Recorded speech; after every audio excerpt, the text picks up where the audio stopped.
Samsung is usually conservative when it comes to charging voltages, with the top end Samsung Galaxy Ultra restricted to 45 watt charging speed. A new listing has confirmed the Galaxy S24 series charging speed. People are very disappointed seeing it. The 2024 flagship series appeared on China's 3C certification, and the listing confirmed no changes compared to the S23 series. It looks like the S24 Ultra and S24 Plus will retain the 45 watt charging speed of the predecessors.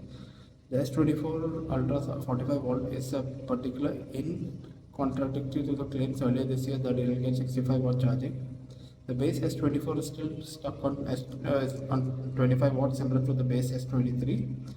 The listing suggests there will be no charger in the box. There's more to fast charging than wattage, but the ability to sustain high wattage is key, and Samsung has generally done a good job in regards to the Ultra flagships.